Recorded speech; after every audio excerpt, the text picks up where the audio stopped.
السلام علیکم۔ اردو چلت رنگ میں خوش آمدید۔ ایک نیا افسانہ نیلم پیش خدمت ہے۔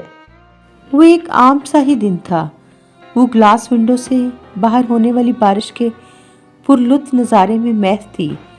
سرسبز درختوں کو بارش نے ہولے ہولے نم کر کے انہیں سیرابی بخشی تھی۔ ہر شے ہی نکھری دھلی دھلی سی لگ رہی تھی۔ بارش اس کی کمزوری رہی ہے۔ بارش میں ٹک کر بیٹھ جانا اس کے بس میں نہ تھا، اور ایسے میں وہ بی جان سے کوئی نہ کوئی بہانہ کر کے باہر کی راہ لیتی تھی۔ کبھی قریبی پارک میں چل دیتی اور کبھی یوں ہی شاپنگ کے لیے چل دیتی۔ قطرہ قطرہ پانی کو اپنی انگلیوں کی پوروں میں جذب کرنے کا الگ ہی مزہ تھا، مگر شادی کے بعد کئی سالوں سے یہ سلسلہ موقوف تھا۔ اب ہر قدم اٹھانے سے قبل کئی بار سوچنا پڑتا تھا، کیا سجیل کے لیے وہ اب پرائی ہو گئی تھی؟ اس کی اور سجیل کی ملاقات بھی تو اس بارش میں ہوئی تھی۔ وہ اپنی ماں جی کے اصرار پر پھل سبزیاں خریدنے کے ارادے سے نکلا تھا کہ اچانک بادلوں نے آنکھ مچولی دکھانا شروع کر دی، اور دوسری جانب نیلم بھی بارش کی چھم کانوں میں پڑتے ہی سبزی لینے نکل پڑی تھی۔ وہ قدرت کی صنائی کا مکمل نمونہ تھی۔ خوبصورت غزالی آنکھیں، گھنیری پلکیں، گلابوں کی سی سرخی رخساروں پر دھمکتی رہتی۔ وہ یوں ہی مبہوت سا اسے یک ٹک ٹکے گیا تھا۔